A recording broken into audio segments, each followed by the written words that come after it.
What's going on, whiskey folks?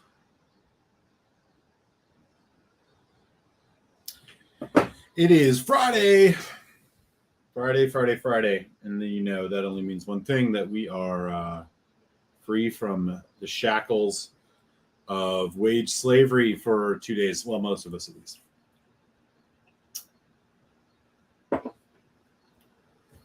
I'm Eric, your humble malt user. I am finishing a bottle tonight. Mostly because, well, it's got to be finished. I just finished doing a review, which I recorded, which will drop next week, of said bottle. And if you didn't read the description, it is lognmorn, 16 years old, heavily padded. I'm going to have a couple of these drams. I think there's probably 2 or 3 left. And then, we'll see. We'll see what happens. I might have a guest. I might not.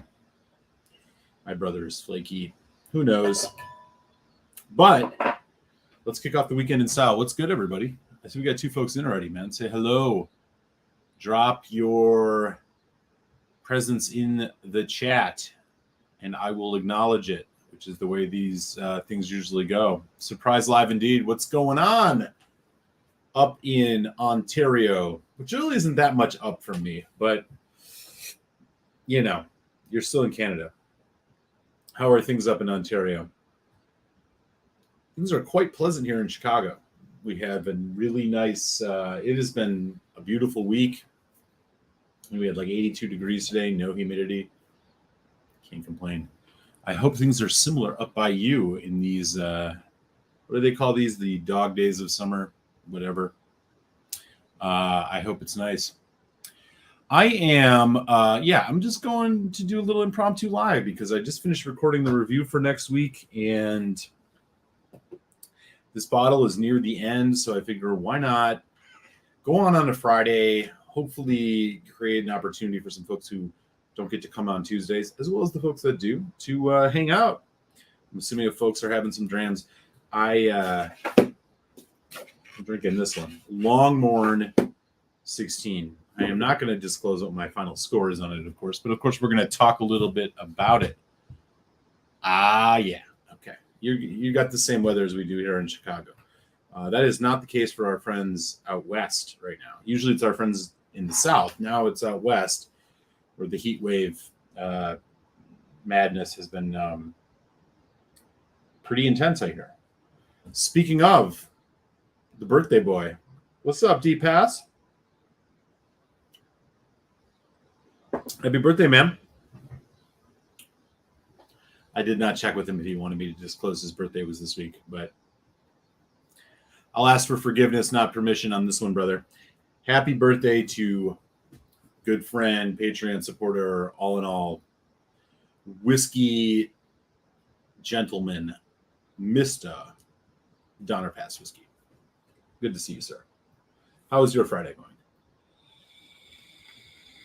I imagine out by you, it is close to quitting time, if not already, for the 9 to 5 folks on the West Coast.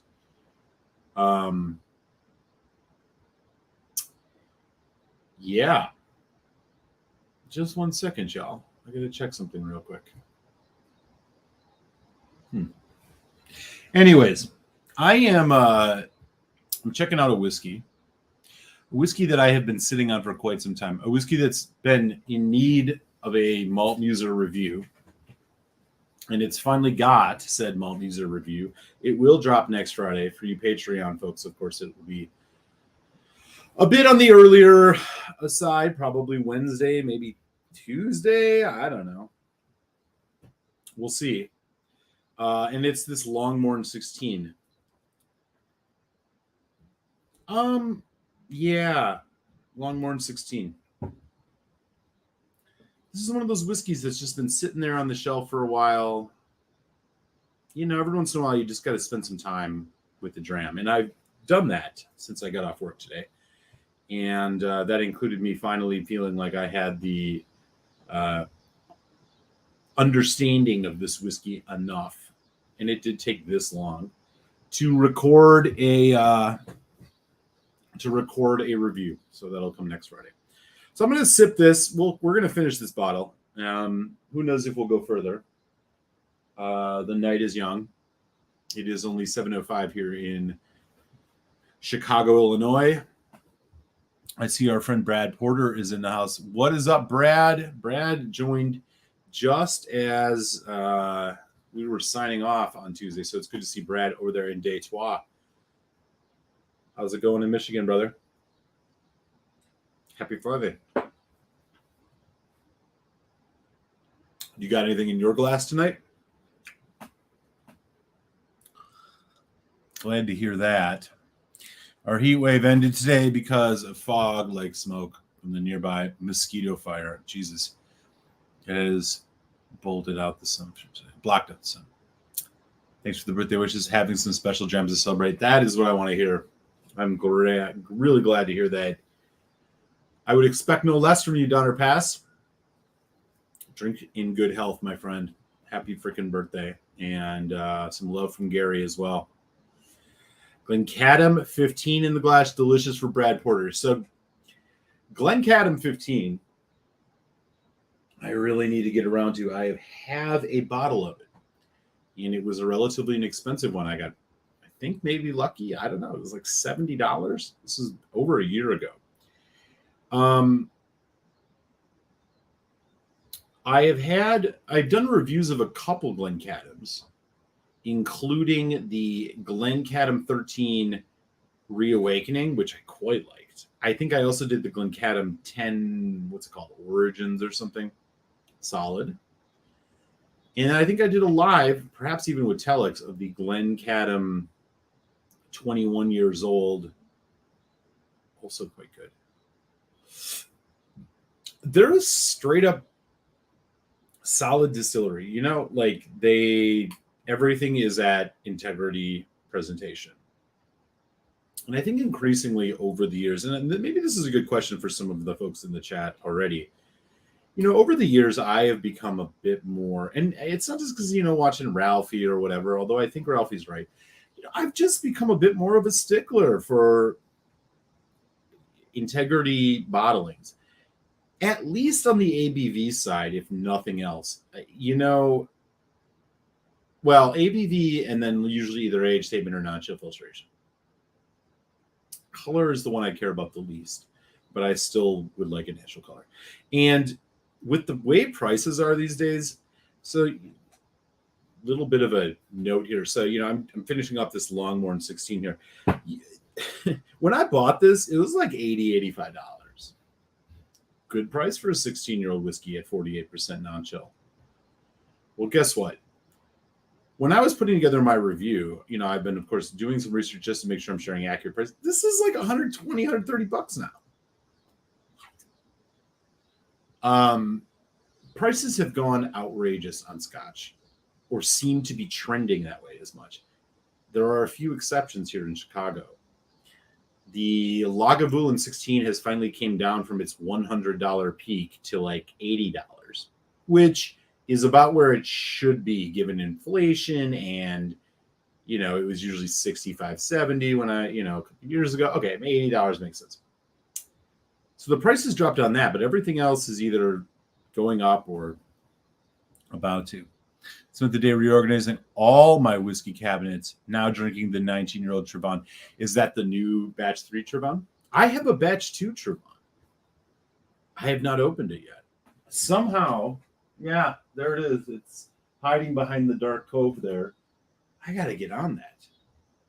Is it the new one? I know the batch 1, which I've had a sample of, and I think I have another sample of, is supposed to be quite good, as batch 2 was also supposed to be quite good. Yeah. The ABCDs are a good indicator of value from it. ABCDs. Oh, yeah. I agree with you on that. 100%. For folks like us who are, probably in our I don't know, intermediate to advanced level, if you were going to put a descriptor on it of tasting whiskeys, particularly Scotch. I mean, it makes sense that we would be there, but I do feel a little bit of, well, empathy with some of the folks who are just getting into this, what is it, hobby, interest,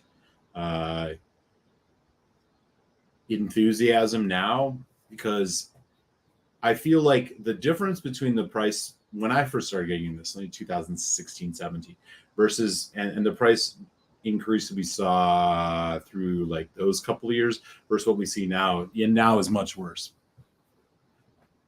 Then it was mostly like, oh, they're putting out age statement versions of stuff or non-age statement versions of stuff, et cetera, et cetera. But what I think is a bit terrifying now is just like the prices, man. I mean, some of these bottles, Lagavulin 12 special cast strength edition is a great example. I mean, I remember when that was $110. Now it's like $150. Batch 1. Great. Found it in the back. Hell yeah. Addiction. Yeah. Touche, friend.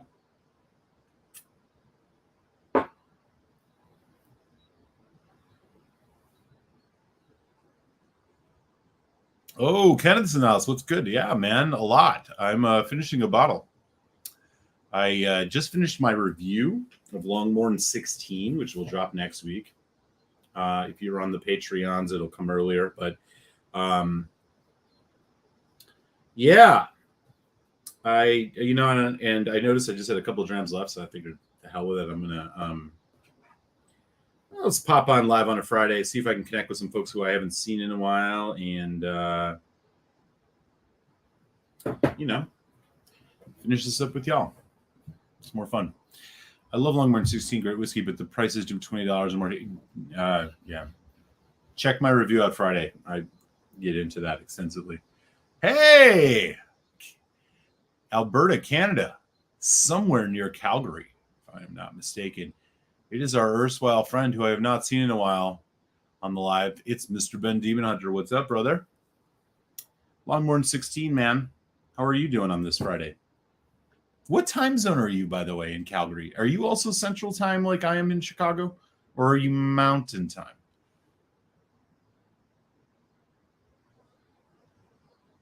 Yeah, it is. It's a nice whiskey. I don't know if it's like a world beater, but it's a nice whiskey.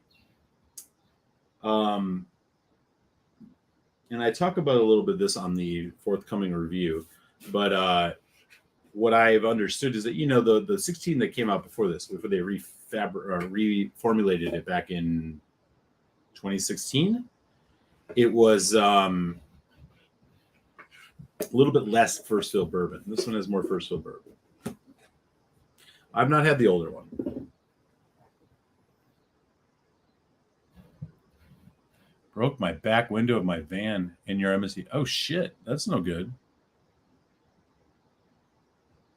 There you go. Yeah, our good friend Ben Demon Hunter holds it down up there in Alberta. I was days away from my first, and this is going to sound crazy, my first visit to Canada.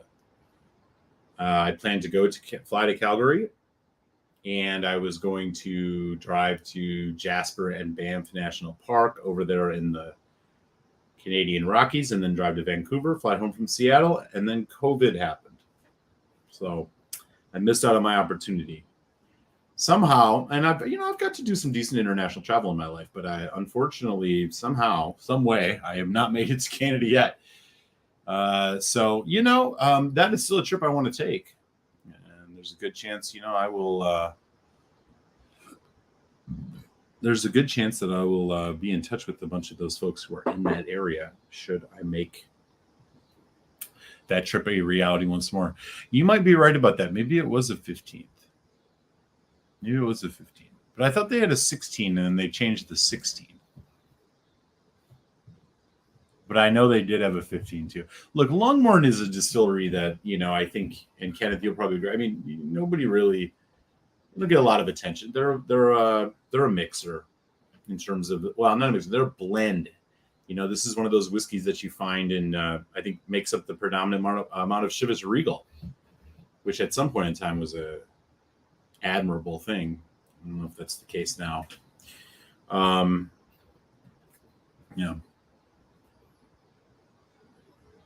Red Deer.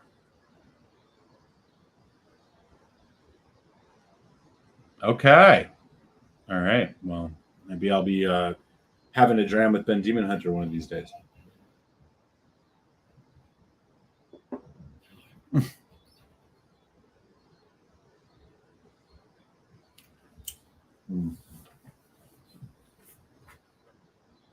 Good deal. Pox and the quick swift death to the arrive at. What is the arrive? I don't know what this is. Is this something like you got to fill out to enter the country or something like that? I went to France.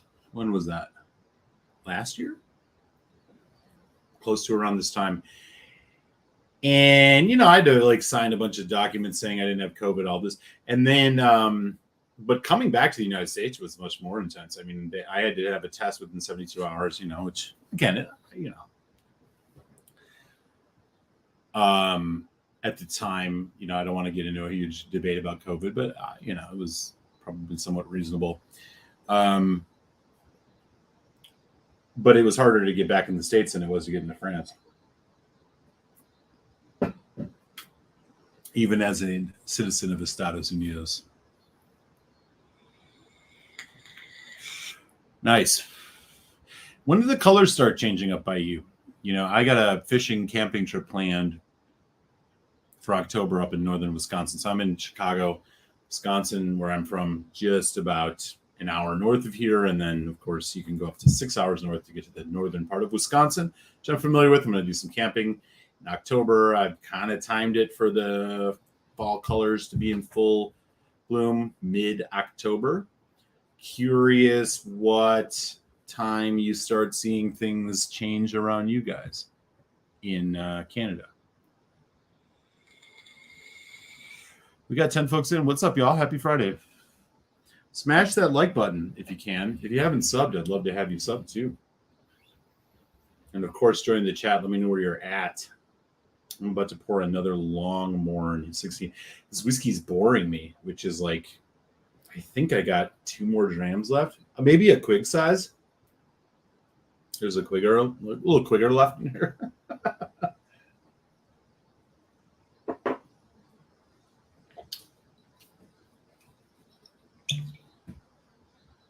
Let's see. Yeah, this is a quick size dram. Let me just get the last drops of what may be the only bottle of lognmorn 16 that I ever own. We'll see. The prices the way they are now, fucking forget it. Quick size dram. It's Friday. It's really good to see everybody, man. I know I was off for a couple weeks on the Tuesday thing, and I did sneak in one live, but otherwise I've been kind of MIA, just taking some time. You'd be surprised putting on a bunch of whiskey shows and reviews and stuff. It takes effort, and it was nice to get a little break for the end of the August part of summer. So glad to be back in the saddle. The lognmorn 16 is officially verklempt. Done. Dunzo. Finished. Rest in peace. It's nice padded bottom, which I almost want to keep.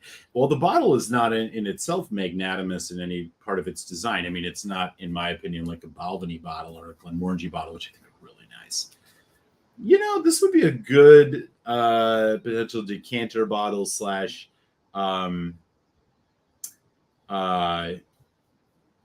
what are they called? Infinity bottle. So, in other words, a bottle where I pour stuff in and then never drink it. Yeah. Called an infinity bottle. That's what this might be. Because it has this weird leathery rubber padded bottom, which is kind of a cool thing. They definitely got all fancy with this. So We'll see what happens with the Longmorn bottle, but we know what's going to happen with the Longmorn whiskey, and that's going to be this quick size dram going down the hatch in my Philadelphia Whiskey Society. Shout out to my Philly friends, Glenn Karen. Anyone have the Longmorn Secret Spit? No, I've not had any of those, brother. Eric, do you have any idea how big Canada is? Whatever you see in Chicago, you're looking at Southern Ontario.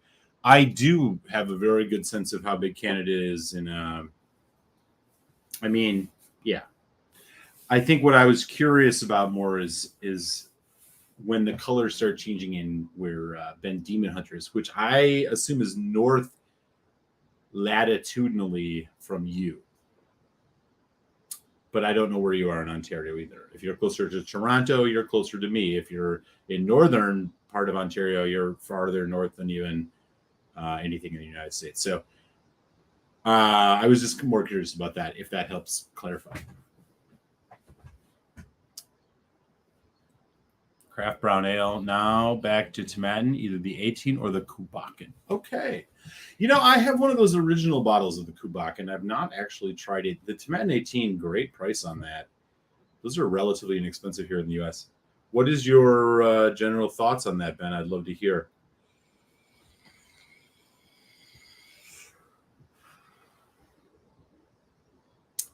Kind of wild how big only Ontario is, let alone the rest of Canada was. Yeah, this is true. I wish Longmorn put out younger stuff too. Yeah. You know, they're just that's the kind of distillery they are, man. Unfortunately, I think that their whiskey has potential. I mean, it is a very classically spaced out. I am not a okay. Let me go on a little bit of a digression. I'm not a huge believer in the whole region thing. I think it's probably more marketing than anything. But if you're going to talk about Speyside whiskeys, if you're going to talk about the classic Speyside, the Glenlivet 12, the Glenfiddich 12, Longmorn 16 is very similar to those in a bit of its flavor profile, but the higher ABV and the non-chill filtration elevates it to a much richer, like whatever, for lack of a better experience. But I am not, like those orchard fruits, the sweet, the apple, that a little bit of the cinnamon, a little bit of the oak, but primarily sweet, floral, lighter. That's kind of what I think about when I think about Speysiders. And this one fits the bill, but 48% higher age statement. I just can't get on board with the prices of this. I mean, this is just a 15, 16-year-old whiskey. It's really got to be good to be paying over $100 for it. And I know maybe I sound like an old fuddy-duddy because 3 years ago that was reality, and now it's not. Now 18-year-old whiskeys are over $150 in a lot of cases. I just, I'm sorry, the quality needs to be there. More importantly, even than the age, and I'm not so sure it always is. Got it. I have an older Kubakken. Okay.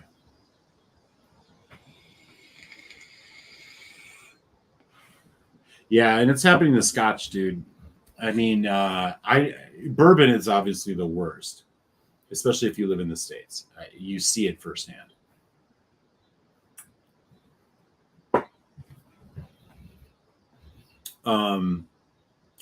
But with bourbon, I'm going to be, maybe this is controversial. My general opinion about bourbon is that the difference between a middle shelf and a top shelf bourbon versus the difference between a middle shelf and a top shelf Scotch, bourbon it's a bit closer.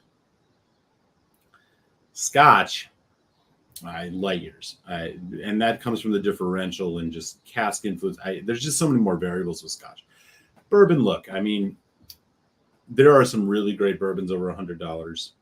There's no doubt about it. In fact, I just had one on the live show on Tuesday when I had a generous sample given to me by Michael B.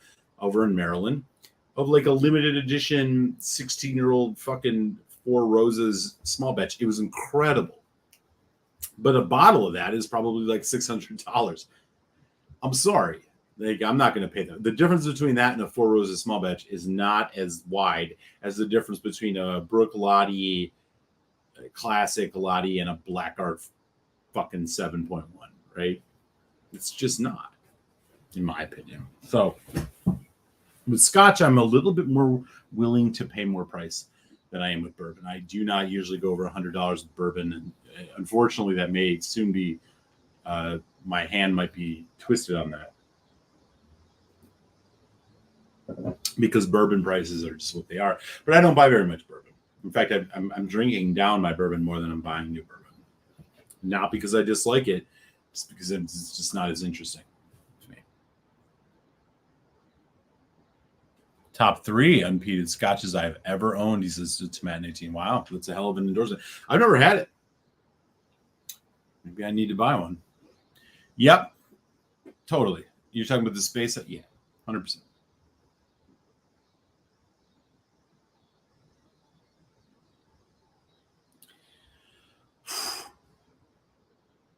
I hope you don't need to read all those, homie.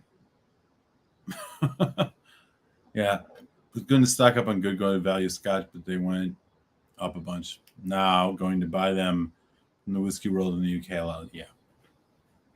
Yeah, I'll be honest. I mean, I think UK prices are, even with the amount of money you have to pay for shipping, is turning out to start to be cheaper than scotches in the US. And this is relatively recent. It was at parity, I would say, if not cheaper in the US as early as 2 years ago or a year ago. I'm not so sure that's the case anymore.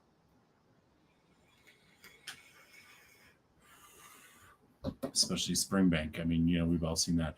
Man, we got 13 folks in. What's up, y'all? Give me just a second here. I hope this doesn't screw up my stream.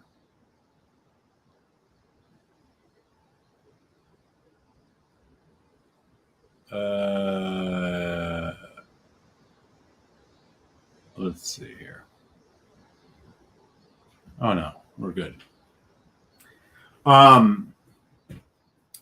should say Tasty Tuesday coming up. I'm revisiting the Aaron 21, and I'm actually going to start revisiting some bottles that either Telex and I reviewed or I haven't reviewed in a really long time. Because honestly, I'm getting to this point where like I have some things that I've bought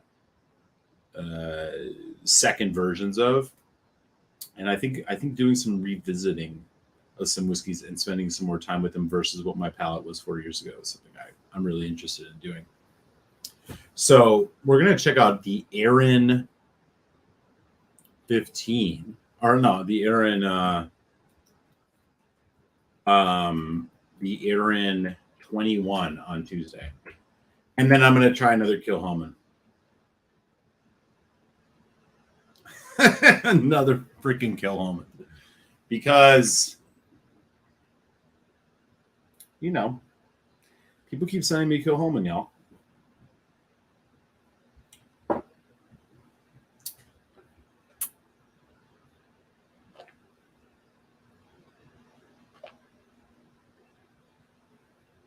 Got that. Dollar is going better against. Yeah, that's true. It was almost at parity. It was at parity as little as like a month ago with the euro. Filled 2 bags with old tubes and boxes, and there was an old Tomatin 18 box in there. Nice. Do I need to check out Tomatin 18? I'm totally game to. I got nothing against it at all. I've just never really had much Tomatin. Scotch develops slower due to conditions. Bourbon gets cranked out quick for it. Yeah. What Kenneth said is 100% true. 100% true. Balzac. Hello, man. Welcome to the live stream. How's it going? I don't know if we've met before. Love me some Longmorn stickers. Yeah, man. I can taste the salt in this. I can taste the A1 steak sauce and the salt that they put on it to make it really pop. How's it going? Mm-hmm. Hey, Duluth. Nice. Aaron 21. Yeah. We're doing that. Morrissey's here too. Cheers, everyone. Good to see you. Ben Romick is the best value scotch right now. I 100% agree. I have been ringing the bell about Ben Romick for well over a year. I can guarantee you that one of the Ben Romicks that I reviewed this year is going to be my top 5 whiskey of the year, because as of now, nothing has surpassed it. I'm a huge fan of Ben Romick. Have been. Let's keep it on the hush, y'all. We don't want them to get too big for their britches. I have a bunch of Ben Romicks. Maybe we'll drink a little bit of one tonight. They're 10, they're 15, are both fantastic and great prices. Yeah, I've seen it, relatively good price here in the US too, like something like that.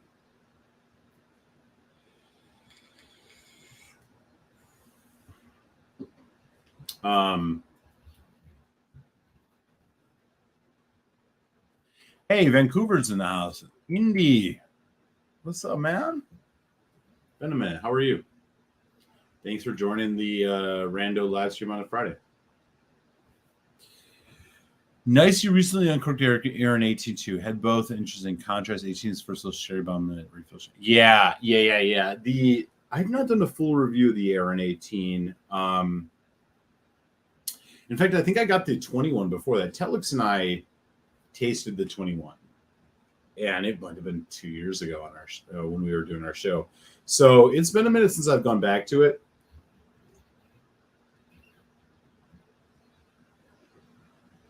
There it is. I'm looking forward to it. Sabres. Oh, yeah, just this shirt that I have. I like this shirt. I have no affiliation with NHL, even the Blackhawks here in Chicago. Which Ben Romick should I start with? 15. Ben Romick 15 is,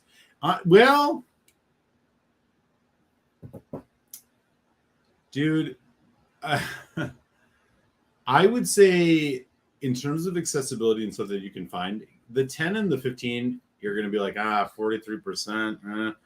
They're both really good. Both are. The 15 is definitely a 4 out of 5 whiskey for me. The 10 is close to that. The price can't be beat. I would check either of those out. They did do a 10 imperial proof cask strength, or an imperial proof back in the day. Maybe if you find that, get that over the regular 10, but I doubt you will. Start with the 10 or the 15. They also have a NAS, a vintage statement cask strength and a vintage statement peat smoke series. Check those out too, but start with the 15 so you can get a good sense. I've always said Ben Romick is kind of like the Springbank of Speyside. They got a little bit of that Dunnage Warehouse funk, sherry bourbon cask. Or no, I'm sorry, most of it is first fill sherry. It's great. I do have some reviews of Ben Romick, so you can go check them out in the archive if you're so interested. I'm a huge fan of Ben Romick. And I think for folks who have been around the Scotch world for a while, who are looking for the next big thing, I don't know if they're going to be the next big thing, but they are definitely a distillery that is despite not always bottling with integrity, still punches above their weight. So, yeah, check it out. If you like the Springbank style, Ben Romick is like Diet Springbank at a great price. Nice. I have a whole bunch of two brewers, Canadian distillery I've been very fond of, thanks to Foodquake. And he just sent me a whole bunch recently. I think I did a live stream about that. Yeah, I think Morrissey's absolutely right. Oh, I'm sorry, Mosery. Yeah, I think that's absolutely right.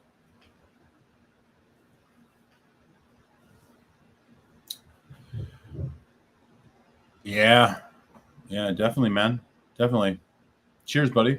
Yeah, be curious to hear what you think about it. I think you should be able to find their regular 10 and their regular 15 relatively easily. If nothing else. And the prices will be good. Balzac, have you had any good store picks this year?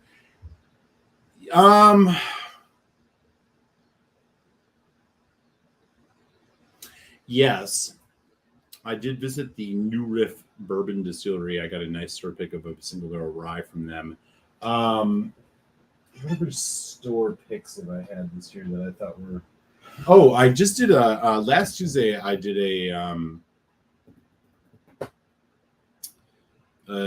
three bourbons for Bourbon Heritage Month. Woodinville single barrel bourbon. It was a store pick from Blackwell's out in California. It was really, really good. Really good. Very interesting, dusty. For a young bourbon, it was really dusty. It was really full flavored. Really good stuff. Really good stuff. I do have, a couple Jack Rose picks, a Kleinleash 10, and I think it's a Ben Nevis. Both of those were really good. Yeah, I think that might be the extent of it. I haven't. Most of the store pick stuff I bought has been Ben Nevis. I still have half a bottle of the old Ben 10 here. Nice. Ken's got a sound. Cheers, man. Good to see you, brother. Old particular Blair Athol 21 refill bourbon hogshead. Yeah, put an extra 3 in front of that, right? Very nice. Very nice. Yeah, you can't go wrong with that.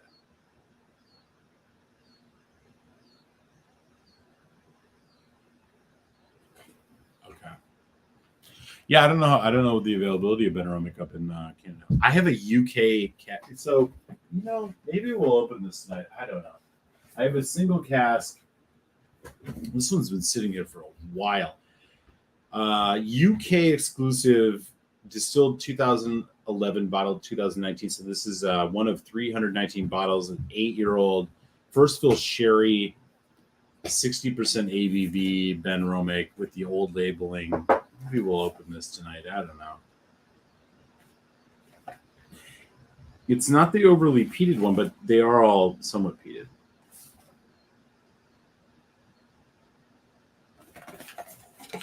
Take a peek. Yeah, it's the old bottling. First fill sherry hogshead. 60% ABV though. Hot damn. I don't know. Maybe we'll get into that.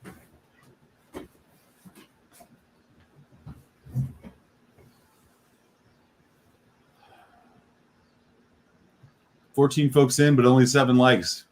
Take a second, y'all. Would love for you to smash that thumbs up. It means a lot, more than you can imagine.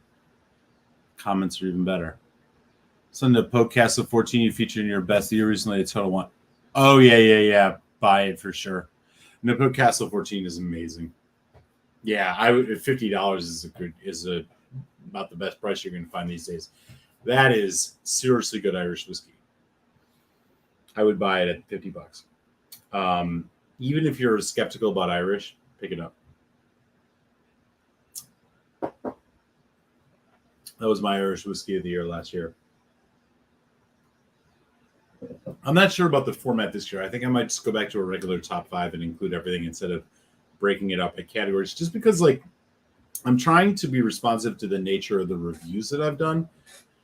Sometimes it's like I'm reviewing a lot of diverse stuff. This year I feel like I've done much more Scotch, even though Scotch is usually always the dominant thing. So I'm not sure what I'm going to do yet. I definitely know with some whiskeys that are going to be in that top 5. No doubt about that. Those have been, those are pretty clear to me now. I mean, we still got some time to go, so we'll see. But yeah, I'd grab that in the podcast. 14, fuck yeah. It's so good.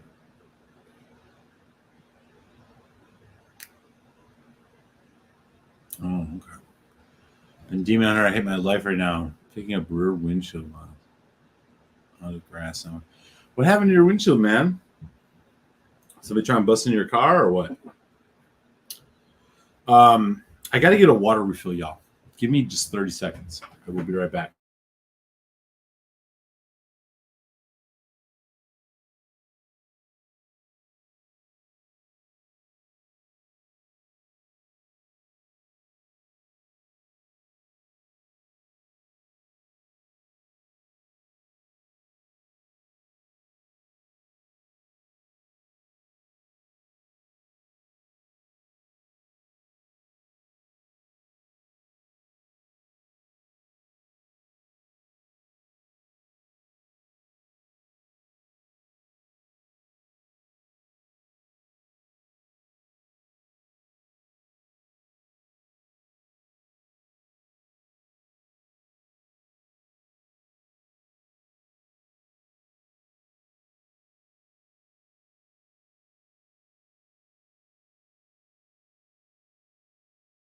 All right.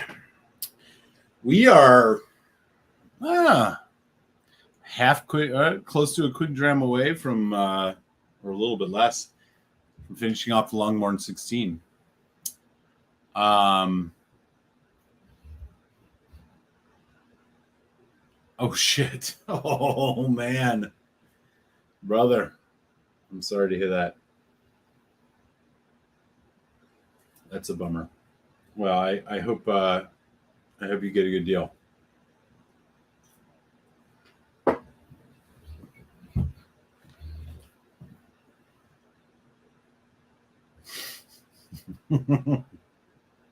I've been Demon Hunter from Peter White.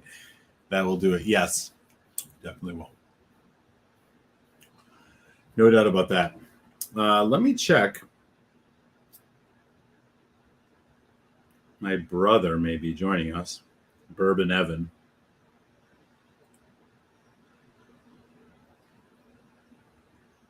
I'm going to just ping him quick. I can't make promises on this, but you never know.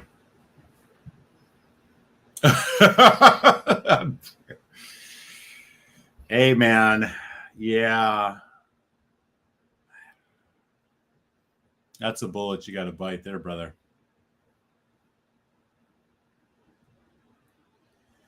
Okay.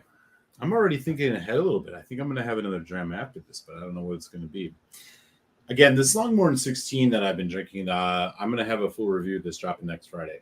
I'm curious if anybody has had the one that I dropped today. The Balvenie 21-year-old single barrel was my review today. A much more high-end one. I mean, I normally, don't do reviews on exclusively high-end stuff.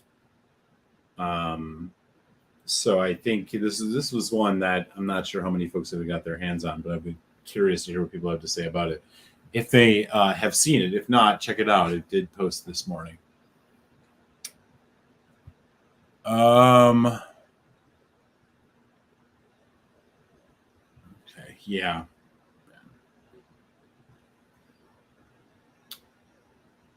Oh, why is this popping up like it's just the news? Oh, I see.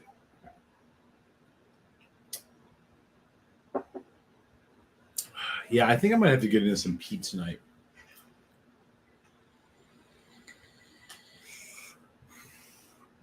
I feel like a Scotch night is not complete without getting into some peat.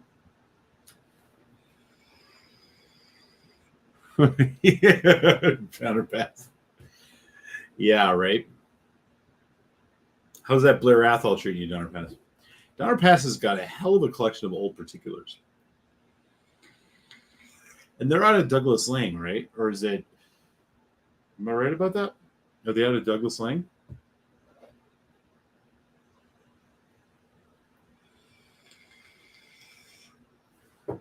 We don't find those very often here in Chicago. Oh, Masri. We got a single 15 single barrel, which is good but costly. Are you talking about which whiskey in particular? A Blair Athol? Yeah, Blair Athol is one of those distilleries that, like, again, similar maybe to Lognmorn. I mean, while they're not used as a blender as much as, like, they're kind of flying under the radar. I don't know that they're the limited amount of stuff they do put out of their distillery is actually worth hunting down, but their independent bottlings and single barrels and stuff like that are, people get a chance to try and quite like. And Donner Pass has got a 21. I'll admit I am pretty ignorant about Blair Athol. I've not had a whole lot. I think Donner Pass, you might have been the one that's shared with me a single barrel or an independent bottling of Blair Athol back when you sent me, when you sent me the last box of samples. I think that might have been one of the first I'd had. Maybe the second.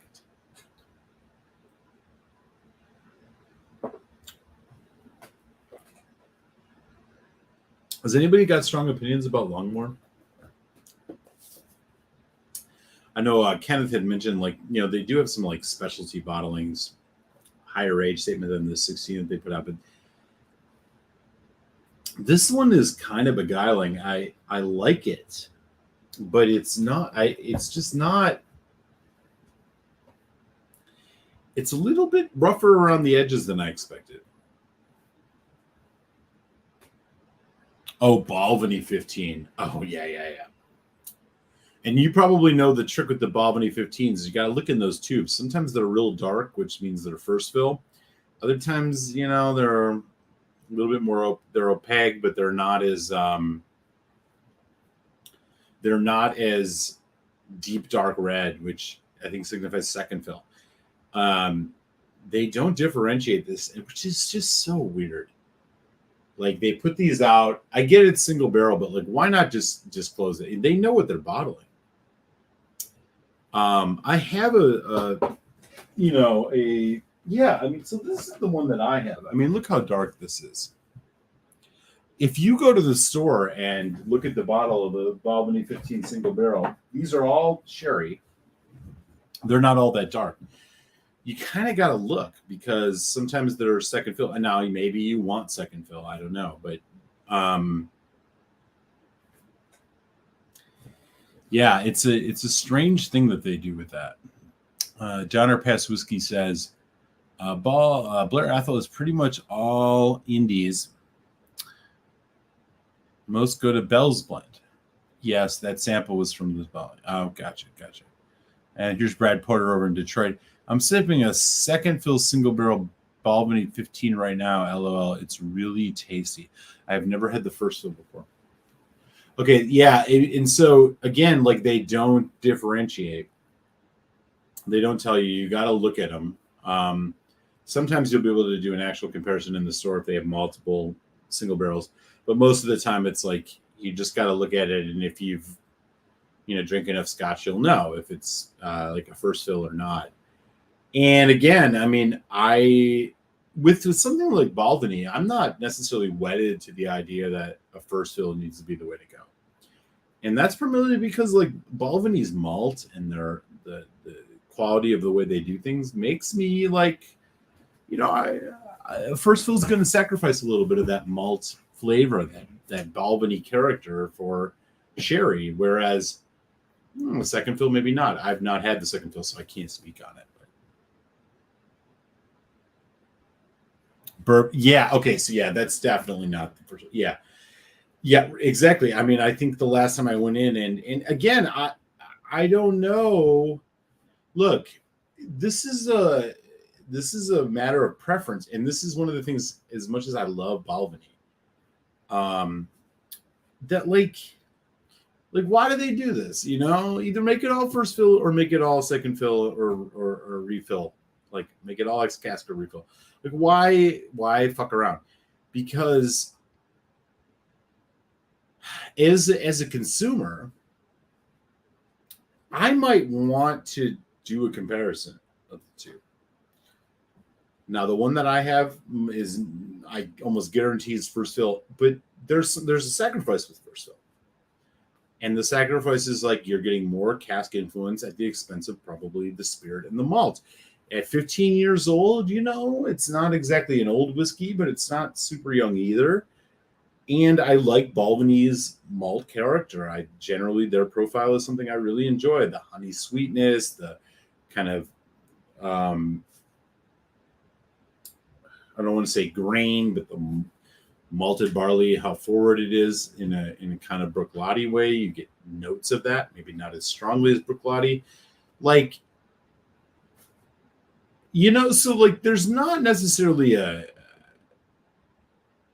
perfect way to do it. I just wish they would disclose what you were buying at that level. Because I don't think there's another distillery that does something quite like they do when it comes to this. And I think it leads to varying opinions based on your palate of what Balvenie 15 single barrel can do and what it is. And sometimes you get a really dark one like this. Other times you get a second fill. It's weird.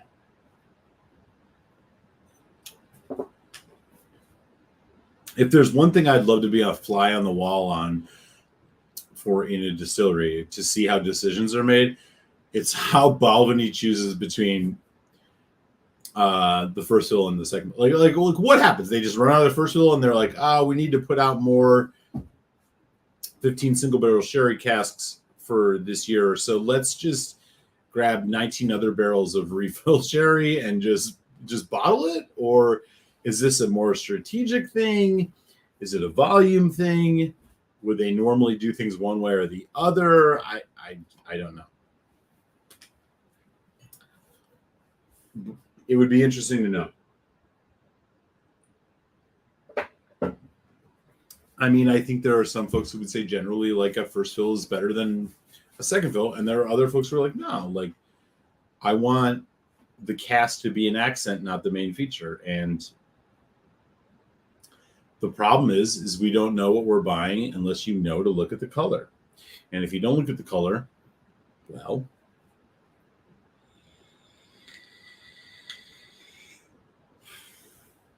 you end up with a blinkered opinion about it because you've not had the other option. That Longmorn 16 was one of the first expensive bottles I ever bought since Enterprise whiskey. Pretty and nice. So I appreciate it a lot back then. Not sure how much I would like it now. Yeah. I'll be curious to hear what you think about my review.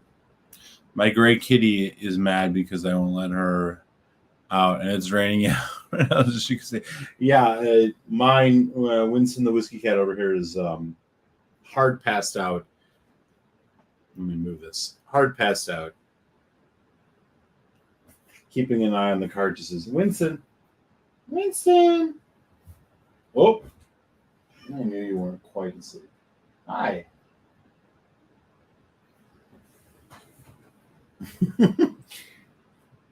You're sleeping way later than you normally do. Is it just because I'm in here? He just likes to be in the same room. He's going to go back to bed. It's bath time. Bath time, bedtime. Yeah. I see Craigellachie 13 Cognac and Balsamic finish on the shelves of Sweet Runs. Of really? Craigellachie's putting out stuff that has different finishes. Uncharacteristic of them. And, well, I should say, I'm about to hit the last dram of this Longmorn 16.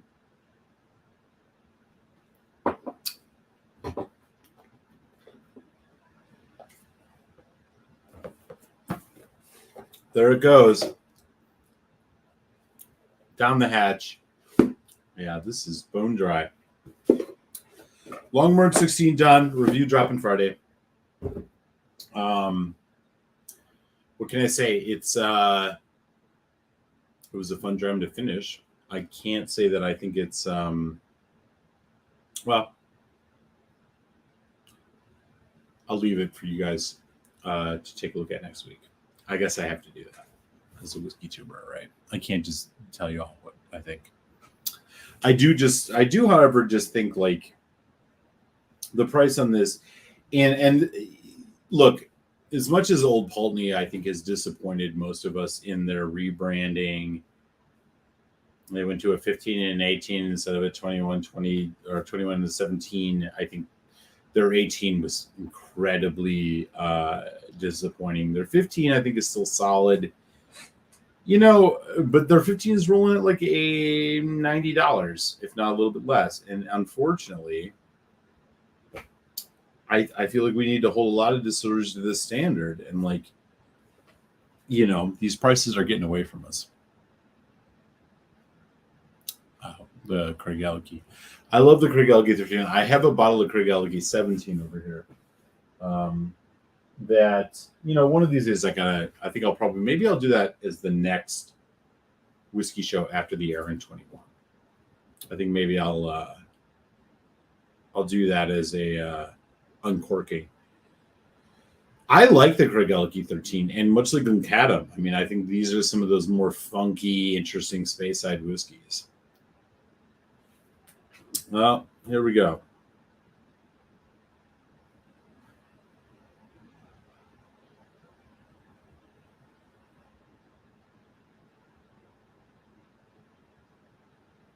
One sec.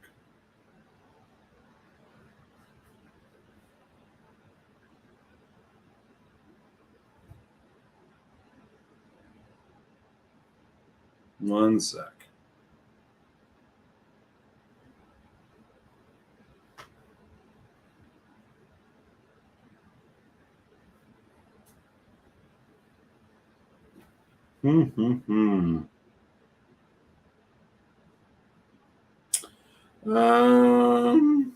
Let's see.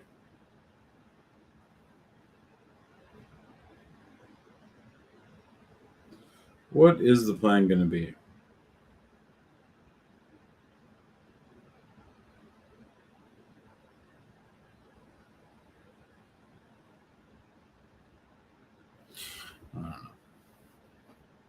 Okay. Well, I guess I'm about to find out one way or the other. All right. I apologize, y'all. Just give me a hot second.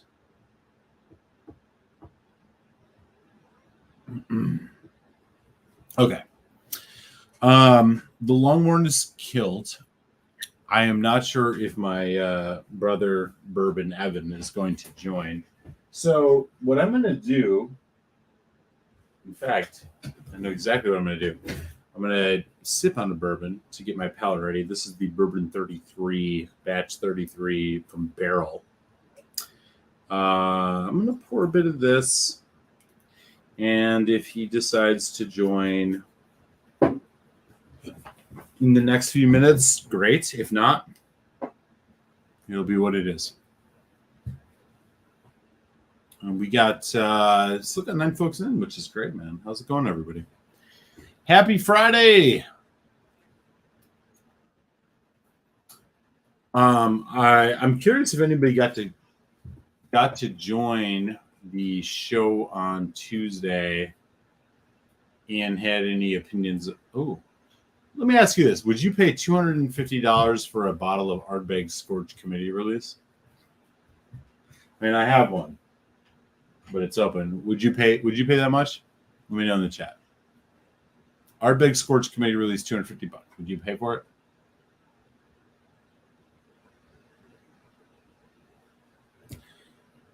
No heavy response on this one. I don't blame you. I don't think I would either. Let's be real. I avoided the Ard Core.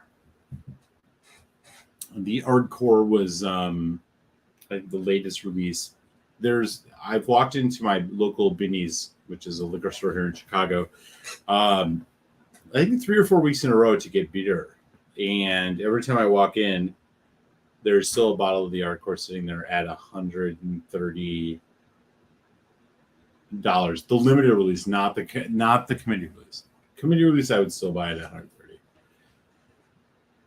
No, but yeah. I've drawn the line. It's been sitting there on the shelf. It's like nobody's buying it, and which actually makes me feel pretty good, because I'm thinking to myself, well, fuck, people are. It took me longer. I swore off the Ardbeg special releases last year, but I ended up coming across scorches that were too cheap. This year, I've withheld.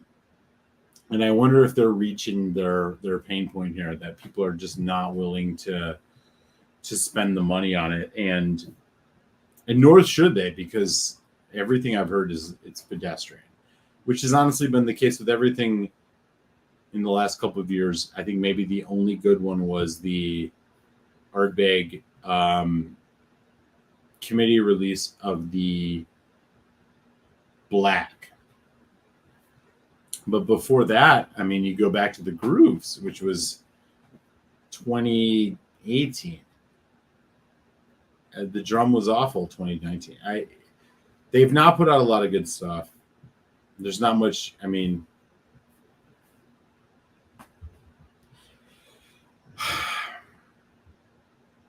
their core range is even slipping from what I hear from people. I'm going to be. I did just recently do a review on the live show on Tuesday of an Ardbeg 10 that I got this year. I think I'm going to try and grab a Corey Vrecken and a Nugadal and check those out and see where they're at.